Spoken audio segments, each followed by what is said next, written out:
Bajadni suamiku. Aku sedang hamil tapi suamiku justru menghamili wanita lain.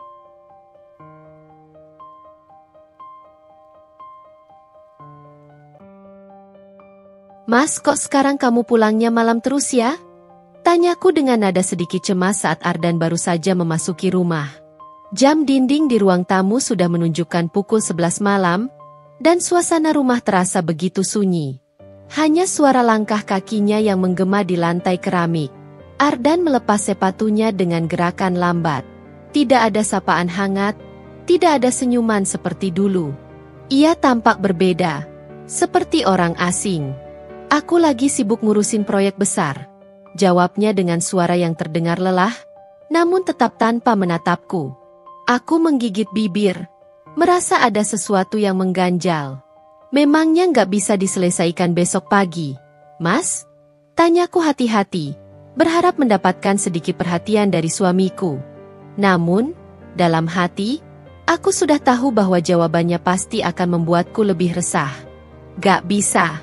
Proyek penting ini harus selesai cepat, jawab Ardan singkat, tanpa menunjukkan ketertarikan untuk memperpanjang pembicaraan. Keheningan menggantung di udara, seperti awan kelabu yang mulai menutupi langit biru. Ada perasaan asing yang menyelinap di dalam diriku, membuat hati ini terasa berat. Setiap kali Ardan pulang malam dalam beberapa bulan terakhir, hatiku semakin dipenuhi oleh kecurigaan. Aku memberanikan diri untuk bertanya lagi, meskipun tahu risikonya. Mas, kamu nggak bohong, kan? Tiba-tiba, sebelum aku sempat mengantisipasi reaksinya, suara tamparan keras menghantam pipiku. Aku terhuyung ke belakang, shock. Sentuhan kasar itu begitu cepat, seperti petir yang menyambar tanpa peringatan. Suara nyaring tamparan itu menggema di ruang tamu yang sunyi, membuat detak jantungku melonjak. Ardan berdiri di depanku, wajahnya merah dan penuh amarah. "Kamu ini bisa diam gak sih?" bentaknya, membuat bulu kuduku meremang. Ada suami pulang kerja kecapean, malah dicurigain terus. Aku menatapnya, air mata mulai menggenang di sudut mataku. Pipiku berdenyut. Namun sakit fisik itu tak sebanding dengan sakit yang merasuk hingga ke hati. Ardan, suamiku, orang yang dulu aku cintai dan percayai, kini berubah menjadi seseorang yang kasar. Seseorang yang tidak pernah kuduga akan menyakitiku seperti ini. "Maaf, aku nggak bermaksud curiga, Mas," kataku lirih, mencoba menenangkan suasana meski hatiku masih terasa hancur. Namun, di balik permintaan maafku, kecurigaan itu justru semakin dalam. Ada sesuatu yang salah, sesuatu yang Ardan sembunyikan dariku. Pulang malam yang berulang, jarak yang semakin terasa antara kami, dan sekarang kekerasan fisik. Semua ini membuatku bertanya-tanya, apa yang sebenarnya terjadi? Ardan hanya mendengus dan berjalan ke kamar tanpa melihatku lagi, meninggalkanku dalam kesunyian yang semakin mencekam. Suara pintu kamar yang tertutup dengan kasar membangunkan kesadaran bahwa pernikahan kami sudah tidak lagi sama seperti dulu. Aku terduduk di sofa, terisak dalam diam. Sudah 2 bulan ini Ardan sering pulang larut malam. Awalnya, aku berusaha percaya pada alasannya, menganggap bahwa proyek yang sedang dia kerjakan benar-benar menuntut waktu dan energinya. Tapi, semakin hari, kecurigaan itu semakin sulit diabaikan. Bukan hanya karena jam pulangnya yang semakin malam, tapi juga karena sikapnya yang berubah. Dingin, acuh, dan sekarang kasar. Di dalam hati, aku bertanya-tanya, apakah ada wanita lain dalam hidupnya? Apakah ini penyebab semua perubahan ini? Namun, aku masih mencoba berpikir positif, menghibur diri bahwa mungkin ini hanya masa sulit yang harus kami lewati bersama. Kami sudah menikah selama 2 tahun, tetapi belum juga dikaruniai seorang anak. Kadang, aku berpikir mungkin tekanan untuk memiliki anak inilah yang membuatnya semakin jauh dan frustasi. Mungkin itu yang membuatnya berubah, bukan karena wanita lain. Tapi tetap saja, rasa takut dan curiga itu tak mau hilang. Kenapa semua ini terjadi? Bisikku pada diriku sendiri, merasakan air mata hangat membasahi pipiku. Di luar, Malam semakin larut, namun di dalam hatiku, badai baru saja dimulai. Aku tahu, ini baru awal dari masalah yang lebih besar yang akan kami hadapi. Hari-hari berlalu dengan sunyi, seperti ada dinding tak terlihat yang perlahan tumbuh di antara aku dan Ardan. Suamiku yang dulu hangat dan penuh perhatian kini menjadi sosok yang asing. Setiap kali ada kesempatan libur, alih-alih mendekatkan diri kepadaku, ia semakin menjauh. Bahkan, sentuhan yang dulu selalu kuharapkan, kini terasa seperti mimpi yang tak pernah lagi menjadi nyata. Aku merasakan perih di dalam hatiku setiap kali melihatnya. Ardan jarang menyentuhku. Bahkan sekadar bicara denganku terasa sulit baginya. Tidak ada lagi percakapan ringan atau canda tawa yang dulu menghiasi hubungan kami. Dulu, setiap hari kami selalu punya waktu untuk bermesraan, berbagi cerita tentang hal-hal kecil dalam hidup, bahkan sekadar saling tersenyum di sela-sela kesibukan. Sekarang, semua itu hilang entah kemana. Yang tersisa hanyalah keheningan yang menggantung di antara kami, menekan setiap sudut ruangan.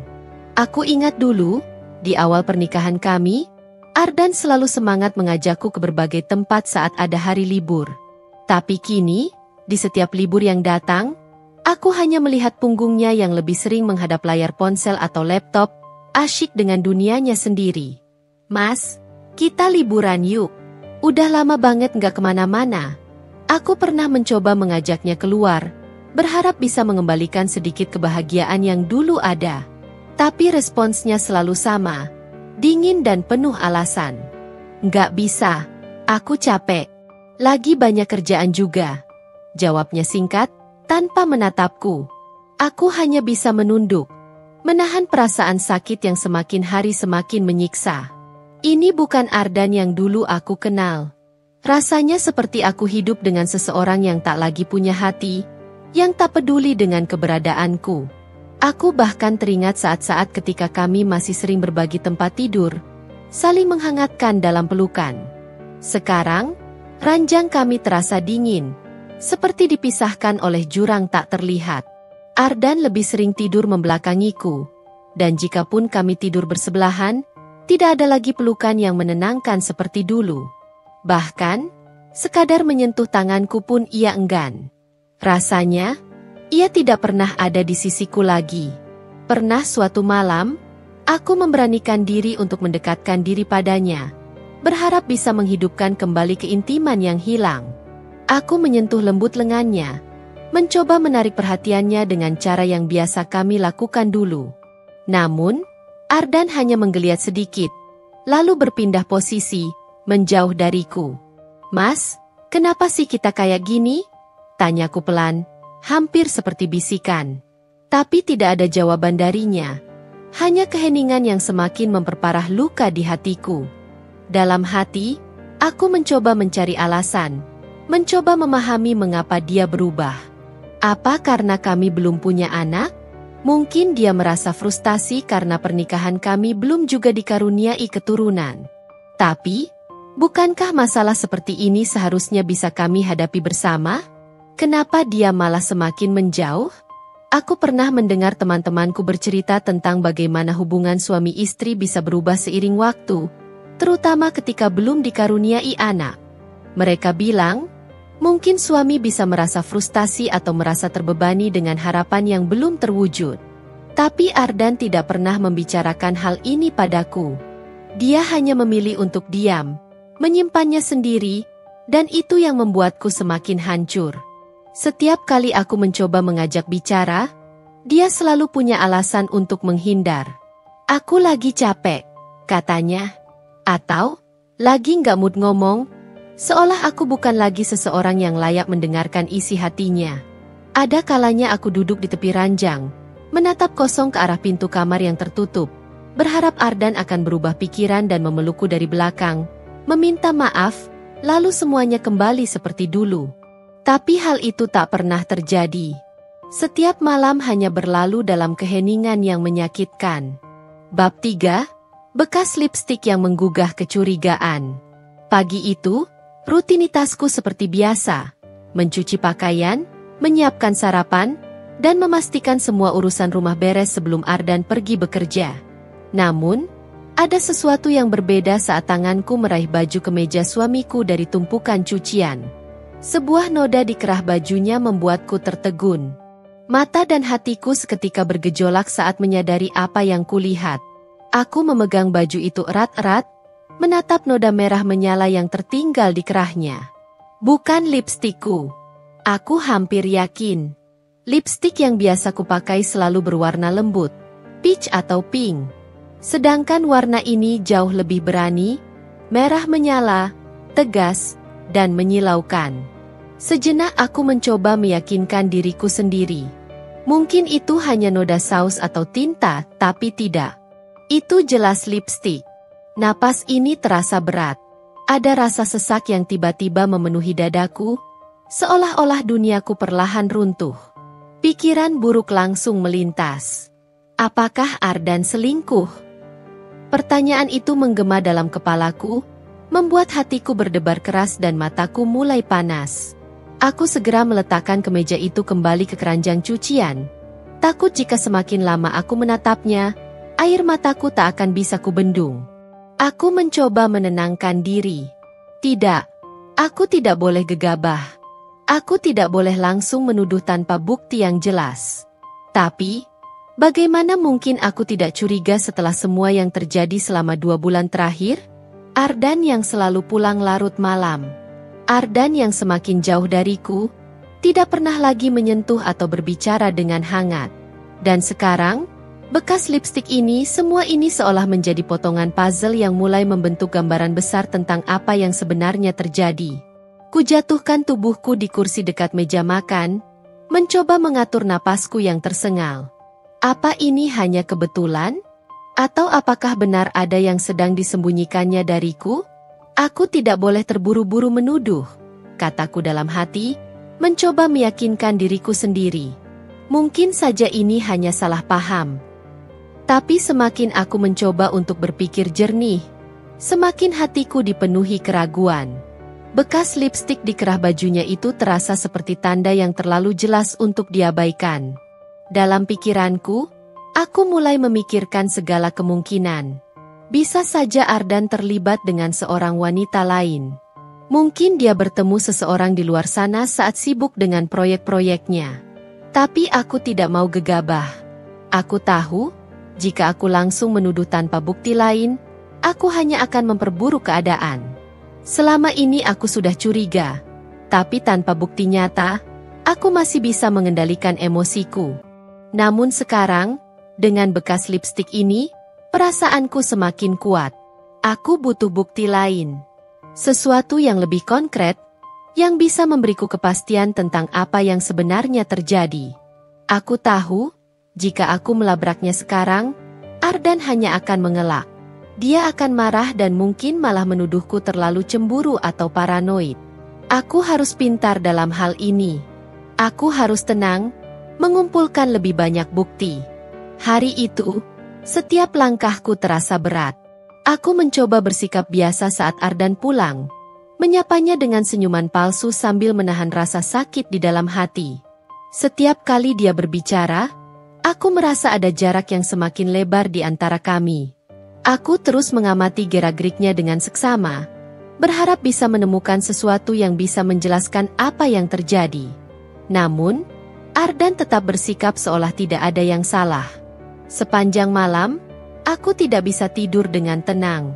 Pikiranku terus dihantui oleh bekas lipstik itu. Siapa wanita itu? Apakah dia hanya sekadar teman kerja? Atau ada hubungan yang lebih dalam di antara mereka? Setiap kali aku mencoba tidur, bayangan Ardan bersama wanita lain terus menghantui pikiranku. Aku membayangkan mereka saling bertemu di luar sana, berbagi canda tawa yang seharusnya hanya kami berdua yang memiliki. Bayangan itu terus menghancurkan hatiku. Di tengah keretakan hubungan kami yang semakin memburuk, Tuhan ternyata memberikan satu anugerah yang luar biasa. Aku terlambat datang bulan, dan setelah beberapa hari ragu, aku memutuskan untuk membeli alat tes kehamilan. Ternyata, hasilnya positif. Aku hamil. Perasaan yang campur aduk langsung menyeruak. Di satu sisi, ada kebahagiaan yang tak terbendung. Aku akan menjadi seorang ibu. Sesuatu yang sudah kami nantikan selama 2 tahun pernikahan ini.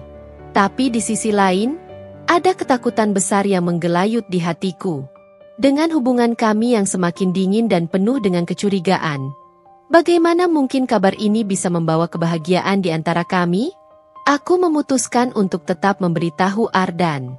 Aku berharap kabar kehamilan ini bisa menjadi titik balik hubungan kami.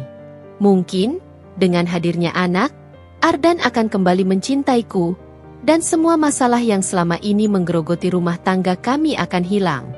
Sore itu, setelah Ardan pulang dari kerja, aku menunggunya di ruang tamu. Hatinya sedang tidak terlalu baik. Aku bisa melihat itu dari wajahnya yang letih dan ekspresi datar yang sering kali ia tunjukkan belakangan ini. Namun, aku tetap berusaha mencari momen yang tepat. "Mas," panggilku lembut, sambil menatapnya penuh harap. "Aku punya kabar penting." Dia hanya melirik sekilas, lalu duduk di sofa sambil melepas dasi kerjanya. "Apa?" tanyanya datar, tanpa ada antusiasme sedikit pun. Aku menarik napas dalam-dalam, berusaha menenangkan diri. Aku hamil, Mas. Kita akan punya anak." Kalimat itu meluncur keluar dengan begitu banyak harapan. Aku berharap dia akan tersenyum, atau setidaknya menunjukkan sedikit kebahagiaan. Tapi yang kudapat justru sebaliknya. Ardan tetap diam, ekspresinya tak berubah sedikit pun. Seolah kabar itu tidak berarti apa-apa baginya. Lalu, tiba-tiba dia menatapku tajam, dengan mata yang dingin. "Apa hamil? Gak mungkin. Pasti anak itu bukan anakku." Perkataannya seperti petir yang menyambar di siang bolong. Aku tertegun, tak percaya dengan apa yang baru saja kudengar. "Apa maksudmu, Mas?" Suaraku bergetar, tidak mampu menyembunyikan keterkejutan dan rasa sakit yang mulai menyelinap. Ardan menghela napas, lalu berdiri dan menatapku dengan tatapan penuh kebencian yang tak pernah kulihat sebelumnya. "Kamu dengar apa yang aku katakan? Anak itu bukan anakku. Mungkin itu anak orang lain." Darahku seperti berhenti mengalir. Rasanya seperti terjun bebas dari ketinggian tanpa jaring pengaman. Hatiku hancur berkeping-keping mendengar tuduhan itu. "Bagaimana bisa kamu bilang seperti itu?" Suaraku pecah. Air mata mulai membasahi pipiku. "Ini anak kita, Mas. Aku tidak pernah berpikir untuk mengkhianatimu." Dia memalingkan wajah, tampak tidak peduli dengan perasaanku. "Sudah beberapa bulan ini, kamu mencurigaiku tanpa alasan. Sekarang aku tahu, kenapa kamu begitu curiga. Ternyata kamu yang sebenarnya berselingkuh." Tuduhan itu semakin menyesakkan dadaku. Tanganku gemetar, hatiku seperti diremukan. "Apa yang membuatmu berpikir seperti itu?" tanyaku, hampir tidak bisa berkata-kata. "Aku selalu setia padamu, Mas. Aku bahkan tidak pernah berpikir untuk dekat dengan orang lain." Ardan hanya mendengus sinis. "Jangan bohong. Kamu pikir aku tidak tahu apa-apa? Ternyata kamu yang bermain di belakangku." Aku menggelengkan kepala dengan panik, mencoba mencari alasan di balik perubahan sikapnya yang begitu drastis. "Aku tidak pernah berselingkuh, Mas. Tolong percaya padaku." Namun, semua usahaku sia-sia. Ardan menatapku dengan penuh kecurigaan dan kebencian. "Aku tidak peduli. Aku tidak percaya itu anakku." Air mataku semakin deras mengalir. Bagaimana bisa seseorang yang selama ini kuanggap suami dan partner hidup bisa menuduhku sekejam itu? Aku merasa seperti terjebak dalam mimpi buruk yang tidak pernah berakhir.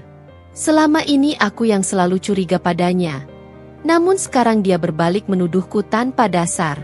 "Ardan, tolong." Pintaku dengan suara bergetar, mencoba meraih tangannya, berharap ada sedikit belas kasih yang tersisa di hatinya. "Ini benar-benar anak kita. Aku tidak pernah menyentuh pria lain selain kamu." Namun, dia menarik tangannya dengan kasar, menepisnya seolah-olah aku ini sesuatu yang menjijikkan baginya. Aku tidak percaya padamu lagi. Lia, mulai sekarang, jangan pernah bawa-bawa soal anak itu di depanku. Kata-katanya menusuk seperti belati yang tajam. Aku terdiam, tidak bisa berkata-kata lagi. Ardan meninggalkanku sendirian di ruang tamu, dan aku hanya bisa terduduk lemas, menangis dalam sunyi. Kehamilan yang seharusnya menjadi kabar bahagia malah berubah menjadi mimpi buruk. Ardan menuduhku berselingkuh, dan meski aku tahu dia salah, aku tidak tahu bagaimana caranya meyakinkan dia. Tuduhan itu terlalu menyakitkan, menghancurkan setiap harapan yang kumiliki tentang masa depan kami. Aku memeluk perutku yang mulai mengandung, mencoba mencari kekuatan di tengah segala kepedihan ini. Aku akan melindungi kamu, nak, bisikku pelan, mencoba menguatkan diri. Tidak peduli apa yang terjadi, kamu adalah bagian dari hidupku, dan aku akan selalu ada untukmu. Meski Ardan meragukan keberadaan anak ini, aku tahu bahwa ini adalah berkah yang harus kuterima dengan penuh rasa syukur. Tapi di dalam hatiku, aku juga tidak bisa memungkiri ketakutan yang menguasai pikiranku. Bagaimana masa depanku dan anak ini jika Ardan terus bersikap seperti ini? Apakah aku harus terus bertahan dalam hubungan yang penuh dengan kecurigaan dan kebencian? Atau haruskah aku mengambil keputusan yang lebih berat demi masa depan anakku? Pertanyaan-pertanyaan itu terus bergema dalam pikiranku, sementara air mataku tak kunjung berhenti mengalir. Kegundahan yang menyesakkan dada mulai membuatku kehilangan arah. Aku merasa semakin terisolasi dalam rumah tangga yang dulu penuh cinta, tetapi kini hanya menyisakan kecurigaan dan rasa sakit. Setiap kali aku mencoba mendekati Ardan, rasanya dia semakin menjauh. Aku merasa tenggelam dalam lautan ketidakpastian. Di tengah kekalutan itu, aku tahu aku butuh seseorang untuk berbicara. Seseorang yang bisa mendengarkan tanpa menghakimi, dan hanya ada satu orang yang terlintas di pikiranku. Dian, sahabatku sejak kuliah. Suatu sore, aku mengajak Dian bertemu di sebuah kafe yang biasa kami kunjungi. Wajah Dian tampak cemas saat aku mulai menceritakan semua yang terjadi. Mulai dari perubahan sikap Ardan yang tiba-tiba menjadi dingin, seringnya ia pulang larut malam, sampai dengan lipstik merah menyala yang kutemukan di kerah bajunya. Aku bahkan menceritakan tuduhannya yang tidak masuk akal, bahwa anak yang sedang kukandung bukanlah anaknya. Dian mendengarkanku dengan sabar, tidak pernah sekalipun menyela. Matanya menunjukkan empati yang mendalam, dan ketika aku mulai menangis, ia segera meraih tanganku, memberikanku kekuatan untuk melanjutkan ceritaku. Ya Allah! Ujian ini berat sekali. Lia, ucapnya pelan setelah aku selesai bercerita. Suaranya lembut namun tegas. Aku nggak habis pikir kenapa Ardan bisa berubah secepat itu. Tapi satu hal yang aku tahu, kamu nggak boleh diam saja. Kamu harus tahu apa yang sebenarnya terjadi. Aku mengangguk. Air mata masih mengalir di pipiku. Aku sudah coba bicara baik-baik sama dia, tapi dia malah menuduhku macam-macam. Aku nggak tahu harus bagaimana lagi. Dian menatapku serius. Kalau memang ada sesuatu yang disembunyikannya, kita harus cari tahu. Aku akan bantu kamu menyelidiki. Mungkin aku bisa mendapatkan petunjuk soal apa yang sebenarnya terjadi. Apa maksudmu? Tanyaku dengan bingung, meski di dalam hati aku mulai merasakan secercah harapan. Ardan sering pulang larut malam, kan? Kalau dia punya kebiasaan seperti itu, pasti ada jejak yang bisa kita ikuti. Kita cari tahu kemana dia pergi dan siapa yang sering dia temui. Jangan khawatir, Lia. Aku akan bantu kamu. Perkataan Dian sedikit memberikan ketenangan dalam kegelisahanku. Aku akhirnya merasa tidak sendiri dalam menghadapi cobaan ini. Dian benar.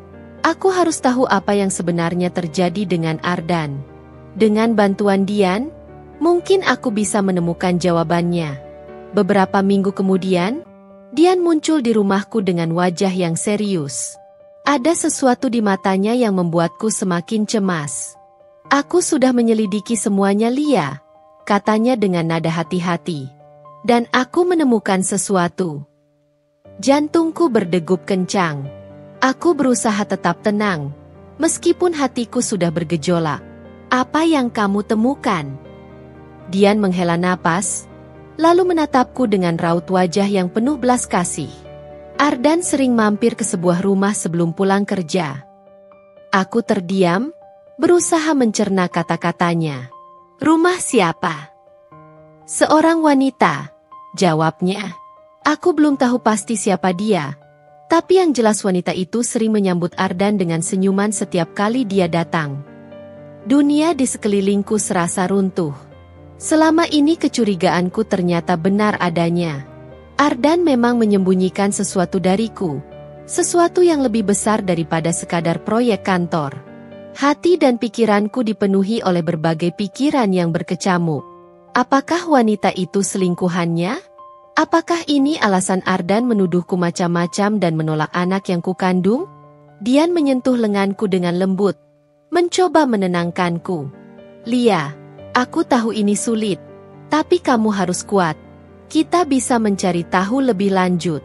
Kalau kamu siap, kita bisa cari tahu lebih jauh tentang siapa wanita itu dan apa hubungan mereka. Aku menatap Dian dengan air mata yang mulai menggenang di mataku. Hatiku hancur, tapi aku tahu ini bukan saatnya untuk menyerah. Aku harus menghadapi kebenaran, betapapun menyakitkannya. Apa yang harus kita lakukan sekarang?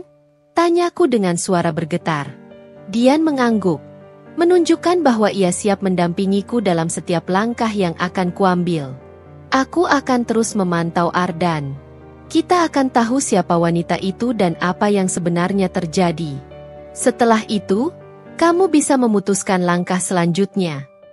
Meski hati terasa berat, setidaknya aku tahu aku tidak sendirian. Dengan Dian di sisiku, aku merasa sedikit lebih kuat untuk menghadapi kenyataan pahit ini. Namun, di balik rasa sakit itu, terselip satu pertanyaan besar yang belum terjawab. Apa yang sebenarnya terjadi dengan Ardan? Malam itu, aku menunggu Ardan pulang dan segera menanyakan langsung kepadanya tentang wanita itu. Namun, seperti biasanya, dia mengelak. Wajahnya terlihat marah saat kutanya. Dan tanpa pikir panjang dia berteriak padaku. Sudah kubilang, tidak ada apa-apa. Kamu ini selalu bikin masalah saja, teriaknya. Aku mencoba tenang, tapi kata-katanya tajam. Semakin lama, Ardan semakin sulit diajak bicara, dan aku merasa hubungan kami semakin jauh. Akhirnya, setelah berhari-hari dihantui rasa sakit dan kebingungan, aku dan Dian memutuskan untuk mengambil tindakan. Kami memutuskan untuk mendatangi rumah wanita yang kerap dikunjungi Ardan. Aku tidak bisa lagi menunda kebenaran. Meskipun aku tahu apa yang mungkin aku temukan akan menghancurkan hatiku. Kami menunggu di luar rumah tersebut, tersembunyi di balik bayang-bayang malam yang semakin gelap. Benar saja, saat malam tiba, mobil Ardan muncul di kejauhan. Hatiku terasa berhenti berdetak ketika aku melihatnya keluar dari mobil dengan langkah cepat, lalu masuk ke rumah itu. Perasaan bercampur aduk, antara marah, takut, dan sakit, menguasai diriku. Ayo, Lia, ini saatnya, ujar Dian dengan suara pelan namun penuh tekad. Dengan keberanian yang entah dari mana datangnya, aku dan Dian bergerak menuju pintu rumah itu. Jantungku berdegup kencang. Tanpa mengetuk, aku mendorong pintu rumah tersebut dan masuk. Tindakan ini mungkin dianggap nekat, tapi aku sudah tak sanggup lagi menahan kecurigaan dan sakit hati ini. Aku harus tahu apa yang sebenarnya terjadi. Saat kami masuk, aku melihatnya. Seorang wanita muda, terlihat tidak lebih dari 25 tahun, dengan perut yang membuncit. Dia sedang duduk di ruang tamu, wajahnya berseri-seri ketika Ardan datang. Namun, ekspresinya berubah drastis ketika dia melihatku dan Dian. Wanita itu jelas terkejut. Sementara Ardan yang baru saja melepas jasnya langsung menatapku dengan mata membelalak. Mas Ardan, suaraku pecah, penuh dengan rasa sakit yang tidak dapat kugambarkan. Apa maksud semua ini? Ardan terlihat marah. Wajahnya yang dulu penuh cinta kini hanya menampilkan kekesalan. Kamu ngapain di sini? Siapa yang suruh kamu datang? Bentaknya sambil menghampiriku dengan langkah kasar. Aku merasa gemetar, tetapi aku tidak bergerak. Aku butuh jawaban. Sebelum aku sempat berbicara lagi, tangannya terayun, dan untuk kedua kalinya dalam hidupku, dia menamparku. Tamparan itu tidak hanya terasa di pipiku, tapi juga menampar harga diriku, mengoyak perasaanku hingga ke dasar. Dian yang berada di sisiku, terkejut dan segera berlari mendekat, mencoba melerai kami. Namun sebelum Dian bisa menarikku menjauh, wanita muda yang tadi duduk bangkit berdiri, tampak cemas, dan juga berusaha menghentikan Ardan. "Mas, jangan sakiti dia," serunya panik sambil memegang lengan Ardan. Aku menatap wanita itu dengan mata berkaca-kaca. "Siapa kamu? Apa hubunganmu dengan suamiku?" Tanyaku dengan suara bergetar. Wanita itu menunduk sejenak, tampak ragu untuk berbicara. Namun, setelah beberapa detik, dia mendongak dengan air mata yang mulai mengalir di wajahnya. "Namaku Vita," jawabnya pelan, hampir berbisik. Aku istri Mas Ardan. Kami sudah menikah secara siri." Kata-kata itu seperti petir yang menghantam tubuhku, menghancurkan setiap harapan dan kepercayaan yang pernah kumiliki. Dunia seolah runtuh di hadapanku. Jadi, selama ini Ardan sudah menikah lagi? Di belakangku? Tanpa pernah memberitahuku? Aku terdiam, terpaku di tempatku berdiri. Aku ingin berteriak, menangis, tapi tenggorokanku terasa tersumbat. Tidak ada yang bisa keluar kecuali air mata yang terus mengalir. Dian, yang berdiri di sampingku, juga tampak terpukul mendengar pengakuan Vita. Ardan menatapku dingin, tanpa rasa penyesalan. Dia tidak seperti pria yang pernah aku nikahi. "Sekarang kamu tahu," katanya tanpa nada belas kasih. "Aku sudah menikah lagi, dan dia akan segera melahirkan anakku." Dadaku serasa sesak, tak mampu bernapas dengan baik. Aku tidak pernah menyangka bahwa ini adalah alasan mengapa Ardan menjauh dan berubah. Bukan hanya karena proyek atau pekerjaan, tetapi karena ada wanita lain, istri lain, yang sedang mengandung anaknya.